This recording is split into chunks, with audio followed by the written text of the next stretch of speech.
Hello दोस्तों, मैं अजय राजपूत आपका हार्दिक स्वागत और अभिनंदन करता हूं। आज हम लोग भारत के लड़ाकों की बात करेंगे। जिस तरह से कायराना आतंकवादी हमला किया गया है भारत पर, उसी के संदर्भ में हम लोग चर्चा करेंगे कि जो कायराना हमला बैसरन घाटी पहलगाम में आतंकवादियों द्वारा अंजाम दिया गया 22 अप्रैल 2025 को, जिसमें 26 लोग भारतीय मारे गए, वो भी धर्म पूछकर। तो उसी के संदर्भ में एक लाइन में कहना चाहता हूँ। भारत के लड़ाके भर भर के बॉर्डर पे आ रहे हैं अपना धर्म बताने, और धर्म बताकर अब हम मारेंगे, तुम बताना अपना धर्म। तो चलिए चलते हैं आज के टॉपिक को। आ रहे हैं हम धर्म बताने, जय श्री राम, हर हर महादेव। तुम धर्म पूछ कर मारे हो, हम धर्म बता कर मारेंगे। आप सामने देख रहे हैं जो विमान, यह भारत का एक ऐसा अचूक हथियार है जिसका नाम है राफेल। क्या नाम है? राफेल इस हथियार का नाम है, जो एक लड़ाकू विमान है। ये एक ऐसा लड़ाका है जो 4.5 जनरेशन का लड़ाकू विमान है। और बात करें इसकी रेंज की, तो इसकी रेंज जो होती है वो 3700 किलोमीटर इसकी रेंज है।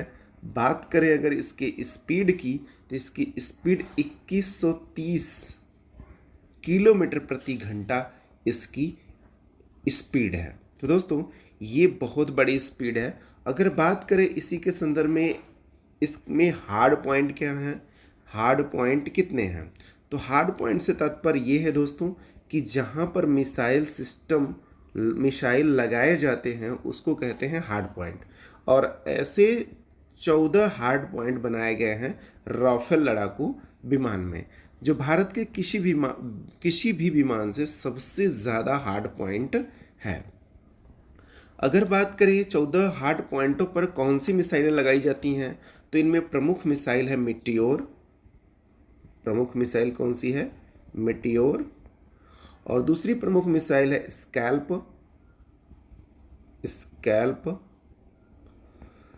और तीसरा है हैमर गाइडेड बम।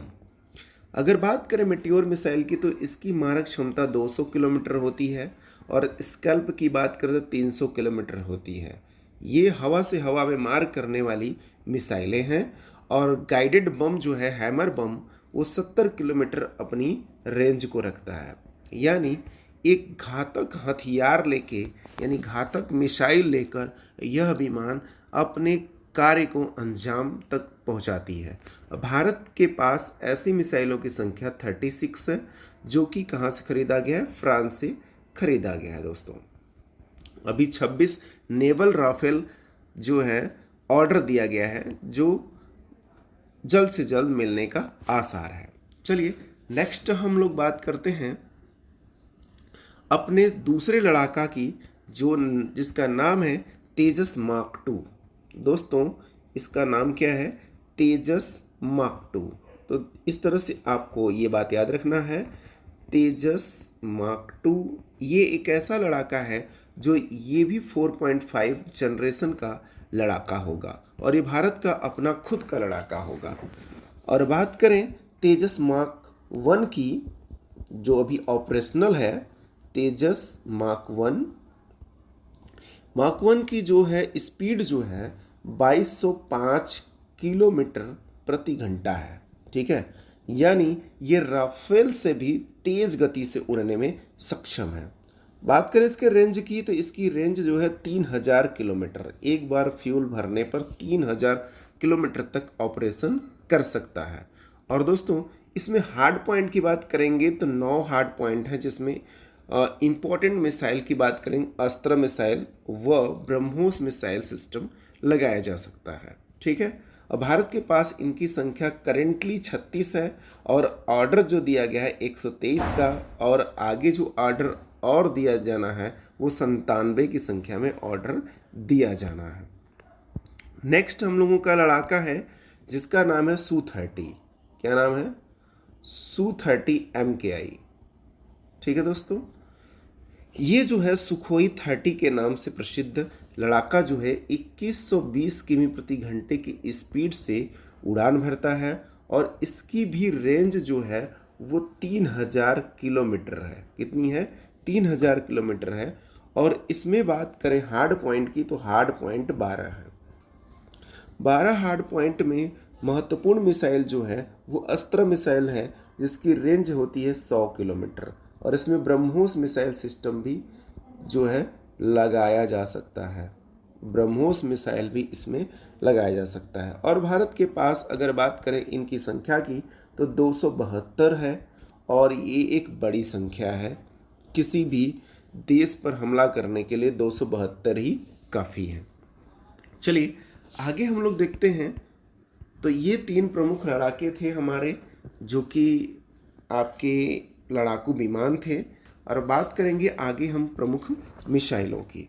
तो प्रमुख मिसाइलों के संदर्भ में बात करने से पहले सबसे इम्पोर्टेंट जो मिसाइल है हमारी वो है अग्नि 5 मिसाइल, यानी अग्नि सीरीज की मिसाइलें जो हैं महत्वपूर्ण मिसाइलें हैं। तो दोस्तों हम लोग डिस्कस करते हैं अग्नि सीरीज की मिसाइलों के संदर्भ में। अग्नि 1 की मारक क्षमता जो है वो 700 किलोमीटर है। अग्नि 2 की मारक क्षमता 2000 किलोमीटर है। अग्नि 3 की मारक क्षमता 3500 किलोमीटर है। अग्नि 4 की मारक क्षमता जो है वो 4000 किलोमीटर है। ठीक है, तो इस तरह से आप अग्नि 5 की बात करेंगे तो ऑपरेशनल रेंज 5500 से 8000 किलोमीटर इसकी मारक क्षमता है। और दोस्तों यह एक बैलिस्टिक मिसाइल है। बैलिस्टिक मिसाइल है, और बैलिस्टिक मिसाइल जो है इसकी जो स्पीड है वो 24 मैक की स्पीड है। देखिए दुनिया में इतना जो है स्पीड के बैलिस्टिक मिसाइल कम ही देशों के पास है, जिसमें से भारत एक देश है आपका। और जानते हैं कि ये जो बैलिस्टिक मिसाइल है अग्नि 5 जो है, इससे कई देश, इसे कहा जाता है इंटरकॉन्टिनेंटल बैलिस्टिक मिसाइल, यानी एक कॉन्टिनेंट से दूसरे कॉन्टिनेंट में हमला करने में सक्षम मिसाइल भारत के पास उपस्थित है। ठीक है दोस्तों, यानी एक इम्पॉर्टेंट मिसाइल ये भारत के लिए मानी जाती है। नेक्स्ट हम लोगों का सबसे बड़ा लड़ाका जो हाल ही में गलती से पाकिस्तान में दाग दिया गया था, तो पाकिस्तानी जो डिफेंस सिस्टम है पकड़ भी नहीं पाया कि कोई मिसाइल हमारे यहाँ आ रहा है, और आके गिर भी गया है। ठीक, ये गलती से नहीं किया गया था दोस्तों, रियल बता दूं तो ये जानबूझकर दागा गया था पाकिस्तान की पोल खोलने के लिए। ठीक है, ताकि आने वाले किसी भी युद्ध में पाकिस्तान की जो क्षमता है उसको सही सही आंका जा सके। अब बात करते हैं हम लोग अपने डिफेंस सिस्टम की। हमारी डिफेंस सिस्टम जो है S-400 है। क्या नाम है उसका? S-400 हमारा एक प्रमुख डिफेंस सिस्टम है, और यह डिफेंस सिस्टम भारत ने रूस से खरीदा है। ठीक, जिसकी पहली खेप 2018 में आई थी। ठीक है दोस्तों, और 5वीं खेप जो है 2026 में आनी है। 3 खेप आ चुका है, चौथी खेप जो है 2025 के अंत तक, और 5वीं खेप जो है वो 2026 तक भारत को मिल जाएगा। ये कुल 4 चरणों में इसका कार्य होता है। ये रडार का कार्य होता है।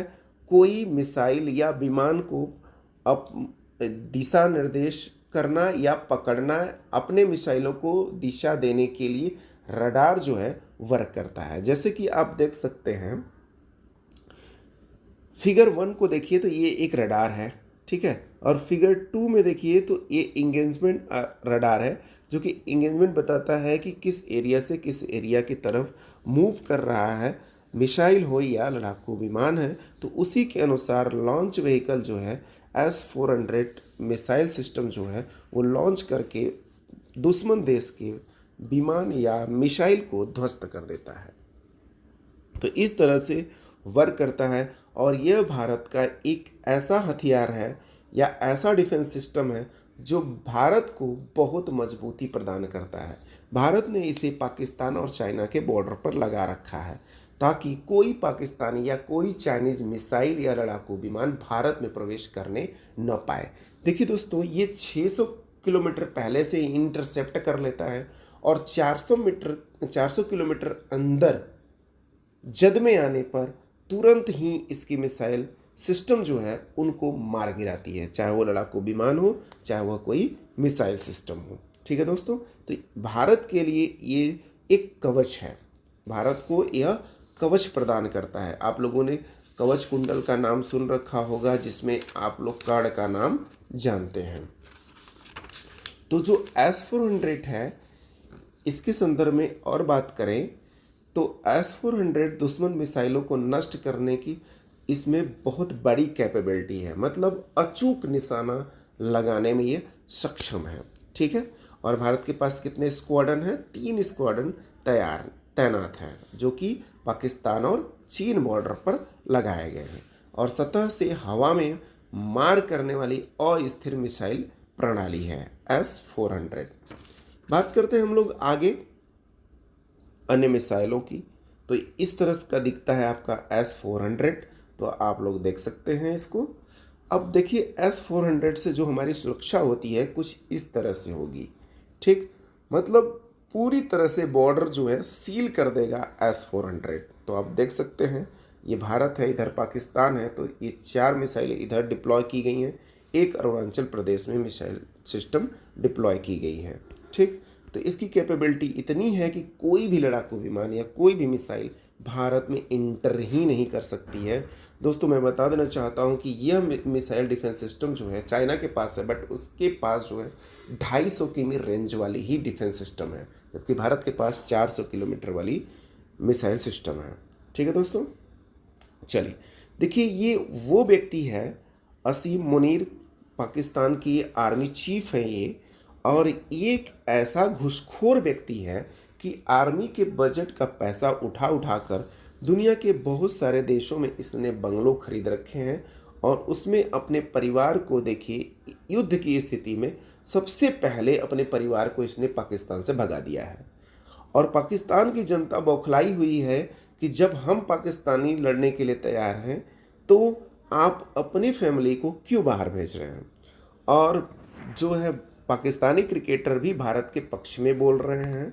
ठीक, और ये एक ऐसा व्यक्ति है जो दोनों देशों को और धर्म के नाम पे लड़ाने का काम कर रहा है, यानी एक ऐसा व्यक्ति है, इसे कुक्कुर की संज्ञा दी जाए तो वो भी कम नहीं है, ये कुक्कुर है ये।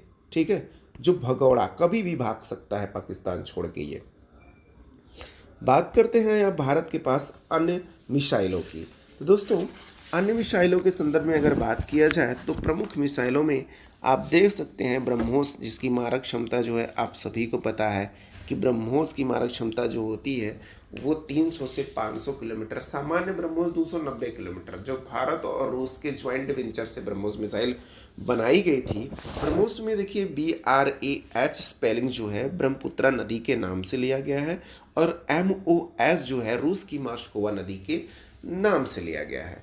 ये दोनों देशों के ज्वाइंट वेंचर से डेवलप किया गया मिसाइल है, और यह एक सबसे पहले सबसोनिक मिसाइल के रूप में डेवलप किया गया था, लेकिन भारत ने इसमें विकास करते हुए सुपरसोनिक और हाइपरसोनिक मिसाइलों को निर्मित कर लिया है। बात करें आगे निर्भय मिसाइल की, तो निर्भय मिसाइल की जो रेंज है वो 1000 किलोमीटर है दोस्तों। कितनी है?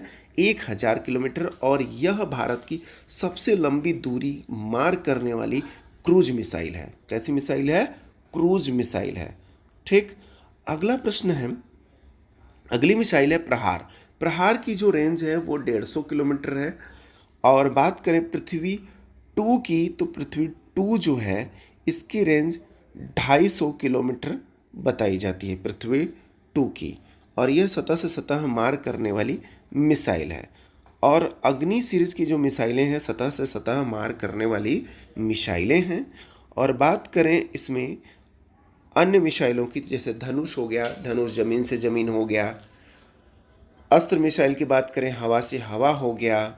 ऐसे ही सौर्य मिसाइल की बात करें तो यह भी एक क्रूज मिसाइल सिस्टम में आता है, सॉरी बैलिस्टिक मिसाइल सिस्टम में आता है, और धनुष भी एक बैलिस्टिक मिसाइल सिस्टम है, मिसाइल है। बात करें आगे तो इसमें आता है K4 मिसाइल। K4 मिसाइल, देखिए अगर ऐसा कहें कि सबमरीन से छोड़े जाने वाली बैलिस्टिक मिसाइलें जो हैं वो 4 प्रमुख मिसाइलें हैं। जैसे अश्विन मिसाइल 150 से 200 किलोमीटर मारक क्षमता है, देखिए सबमरीन के द्वारा ये छोड़ी जाने वाली मिसाइलें हैं। सागरिका मिसाइल 700 से 1900 किलोमीटर मारक क्षमता है। और K4 व K5 अत्यंत महत्वपूर्ण सबमरीन बैलिस्टिक मिसाइलें हैं। K4 की मारक रेंज है 3500 से 5000 किलोमीटर और K5 की रेंज 6000 किलोमीटर तक है। तो दोस्तों, ये सबमरीन से दागी जाने वाली बैलिस्टिक मिसाइलें हैं। ठीक है, तो इस तरह से हमने भारत के प्रमुख मिसाइलों के संदर्भ में एवं भारत के उन विमानों की बात किए हैं जो एडवांस जनरेशन के हैं, यानी 4.5 जनरेशन के लड़ाकू विमान हैं, और इनके आगे जो है पाकिस्तान कहीं भी नहीं ठहरता है। बात करें परमाणु हथियार की, तो परमाणु हथियार पाकिस्तान के पास करंटली जो है 170 के आसपास है और भारत के पास जो है 180 है, जिनमें से पाकिस्तान 130 को एक्टिव मोड में लाने की तैयारी कर रहा है। लेकिन भारत को बता दें तो भारत का 172 जो है परमाणु हथियार एक्टिव मोड में है। तो पाकिस्तान ये न समझे कि भारत परमाणु के हिसाब से कमज़ोर है। भारत तुमसे बहुत आगे है परमाणु के मामले में। तुम्हारे पास तो इतना भी धन नहीं है कि तुम कंटिन्यूअस जो है अपने परमाणु हथियार को एक्टिव मोड में रख सको। भारत के हर एक परमाणु हथियार हमेशा एक्टिव मोड में होते हैं। ज़रूरत है बस एक बटन प्रेस करने की। एक बटन प्रेस करते ही पाकिस्तान की धज्जियाँ बिगड़ जाएगी। एक एक शहर ऐसे बिखर जाएगा जैसे कि किसी भट्टी में कोई चीज़ फट के उड़ जाता है, बिखर जाता है, ठीक उसी तरह से जो है पाकिस्तान की हालत हो जाएगी। तो पाकिस्तान ये न समझे कि हमारे पास परमाणु हथियार है तो हम बहुत कुछ कर लेंगे। भारत के पास तुमसे ज़्यादा, और वो भी एक्टिव मोड में है। तो दोस्तों, ये टॉपिक जो है शुरुआत होती है त्राल ज़िले से, और ये त्राल ज़िला वही ज़िला है जो पाकिस्तान से सटा हुआ है, और इसी से आतंकवादी भारत में प्रवेश किए थे और बैसरन घाटी में धर्म जाति पूछ पूछ के कलमा पढ़वा पढ़वा कर नंगा कर कर के चेक करके मारा गया था उनको। दोस्तों, ये एक ऐसा क्रूर और निर्मम हत्या है जो पाकिस्तानियों को भारतीय कभी क्षमा नहीं करेंगे, और इसके लिए उन्हें दंड मिलेगा और ज़रूर मिलेगा। ठीक है दोस्तों, और आप सबकी इसमें क्या राय है, आप अपनी राय को ज़रूर कमेंट में बताइएगा।